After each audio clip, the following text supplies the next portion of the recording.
आज हम करने वाले हैं क्वेश्चन 6 ऑर्थोग्राफिक की प्रॉब्लम 6, 7 एंड 8।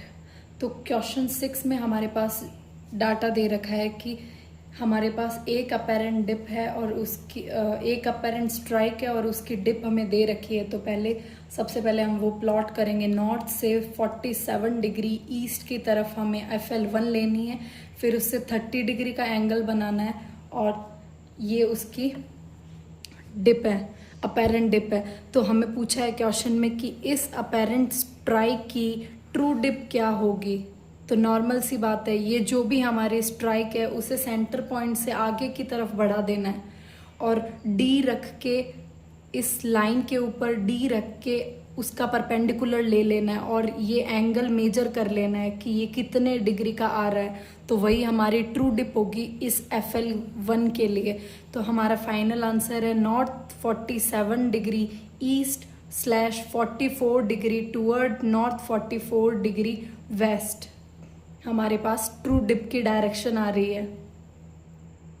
फिर इसके बाद हमारा क्वेश्चन 7 है जिसपे हमारे पास 2 अपेरेंट डिप दे रखी है और हमें जैसे कि बाकी क्वेश्चंस में हम करते आ रहे थे वैसे ही करना है इसमें, जो कि हमने लास्ट क्वेश्चन 5th में किया था, 4th में किया था। सेम वैसा ही पैटर्न है इस क्वेश्चन का। हमें डाटा में दे रखा है कि एक स्ट्राइक, अपेरेंट स्ट्राइक है, वो ईस्ट के ऊपर है जिसका एंगल हमारे पास 30 डिग्री है, जो कि ये है, इसका एंगल हमारे पास 30 डिग्री है। तो हमने डी की सहायता से फिर इसे 30 डिग्री को स्ट्रेट लाइन से सेंटर से मिला दिया। उसके बाद हमने दूसरी अपेरेंट डिप प्लॉट की जो 27 degree toward north 37 degree east है।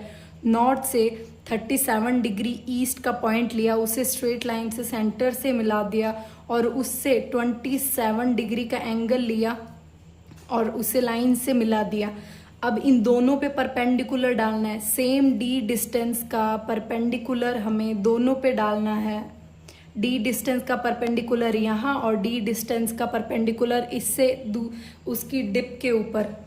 फिर इन दोनों के परपेंडिकुलर पॉइंट जहाँ से हमने परपेंडिकुलर लिया है उन पॉइंट को स्ट्रेट लाइन से मिला देना है, जो कि हमारे पास R और S आ रही है। इस R और S के पैरेलल लाइन जो कि सेंटर से जाती हो एक बना लेनी है।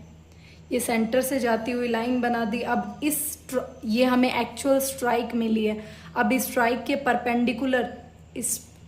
परपेंडिकुलर जो भी हमारी डायरेक्शन आएगी वो हमारी ट्रू डिप है। स्ट्राइक के परपेंडिकुलर हमारी ट्रू डिप आ गई। अब इस ट्रू डिप से डी डिस्टेंस ट्रैवल करेंगे हम, जो कि हमारे ऑलमोस्ट आ रही है। डी डिस्टेंस ट्रैवल करेंगे जो कि हमारे आ रही है यहाँ से यहाँ तक, यहाँ से ट्रू डिप से यहाँ तक। तो ये एंगल हमारे पास है 32 डिग्री का, जो कि हमारे पास एंगल आ गया।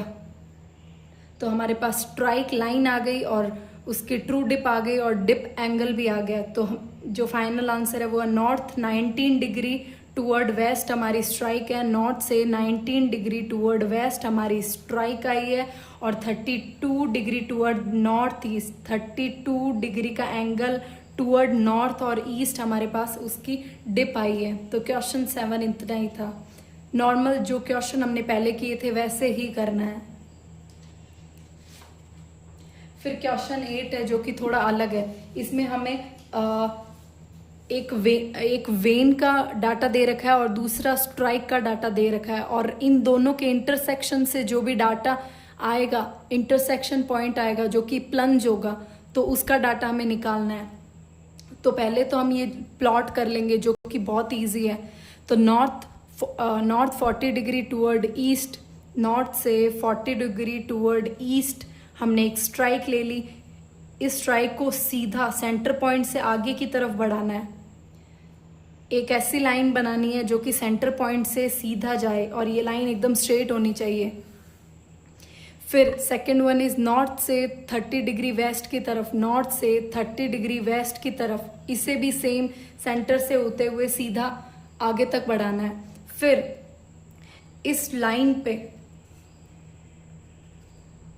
एक्स और वाई लाइन पे हमें इस एक्स और वाई लाइन पे हमें FL लेना है, मतलब परपेंडिकुलर लेना है। डी रखना है और फिर 90 डिग्री के एंगल पे एक स्ट्रेट लाइन बना देनी है। दोनों के लिए सेम करना है, ये लाइन की लेंथ कोई मैटर नहीं करेगी। फिर इस लाइन से हमें एंगल लेना है जो कि हमारे पास फर्स्ट डाटा के लिए हमारे पास है 40 degree toward north west. 40 degree ये हमारा ईस्ट हो गया, इस FL के लिए ये ईस्ट हो गया और ये वेस्ट हो गया और ये यहाँ पे सेंटर नॉर्थ हो गया। तो 40 डिग्री वेस्ट की तरफ, तो यहाँ से सेंटर से 40 डिग्री का एंगल लिया और उसे एंगल को ऐसे स्ट्रेट लाइन से बना दिया। सेम इधर का एंगल लेना है जो कि 55 डिग्री है, 55 डिग्री टुवर्ड ईस्ट। ये हमारा वेस्ट है, ये ईस्ट है और ये नॉर्थ है। तो ईस्ट की तरफ ये प्लॉट कर दिया। उसके बाद हम लोग करेंगे जो कि हमने पहले किया था। अब इस लाइन से जो परपेंडिकुलर हमने लिया है उससे एक d डिस्टेंस लेनी है। d डिस्टेंस का परपेंडिकुलर इस एंगल पे डालना है और सेम ही d डिस्टेंस का परपेंडिकुलर इस एंगल पे डालना है। ये एंगल बनाने के बाद ये जो भी d डिस्टेंस हमने जहाँ पे भी हमारे आ रही है उस लाइन को आगे तक बढ़ाना है, आगे तक। ये d डिस्टेंस, ये इतनी दूर में d डिस्टेंस आई है, यहाँ से यहाँ तक ये d डिस्टेंस है, हमें पता है। और इस d डिस्टेंस को ही आगे पैरेलल बढ़ाना है और सेम यहीं पे भी यही करना है। इस लाइन को एकदम पैरेलल आगे बढ़ाना है और जहाँ पे ये इंटरसेक्ट हो दोनों, ये वेन का डाटा है हमारे पास और ये हमारे पास स्ट्राइक का डाटा है। तो ये जहाँ पे भी इंटरसेक्ट होगी वो हमारी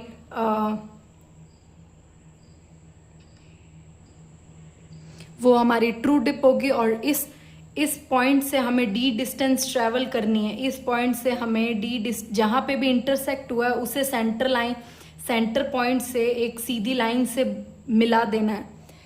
मतलब ये जो भी ये वाली और ये वाली लाइन जहाँ पे भी इंटरसेक्ट करेगी एक पॉइंट पे, उसे सेंटर से एक सीधी लाइन से मिला देना है, सीधी लाइन से मिला देना है। और उसके बाद ये d डिस्टेंस हमें ट्रेवल करवानी है। जो d डिस्टेंस हमने यहाँ और यहाँ ली थी वही सेम d डिस्टेंस हमें इस पे ट्रेवल करवानी है स्ट्रेट लाइन से। इस बार इसके ऊपर नहीं लेना है, सीधी d डिस्टेंस लेनी है हमें, सीधी d डिस्टेंस यहाँ लेनी है और उसे स्ट्रेट लाइन से मिला देना है। और जो भी हमारा एंगल आएगा वो हमारा प्लंज एंगल होगा जो कि हमारे आया north 6 degree west toward 26 degree. तो ये हमारा 8th क्वेश्चन था और आगे के कुछ क्वेश्चन भी सेम ही पैटर्न में होंगे, जैसे कि हमारा क्वेश्चन 14, 12 और क्वेश्चन नंबर 10, ये सब सिमिलर वेज में ही होंगे। हमें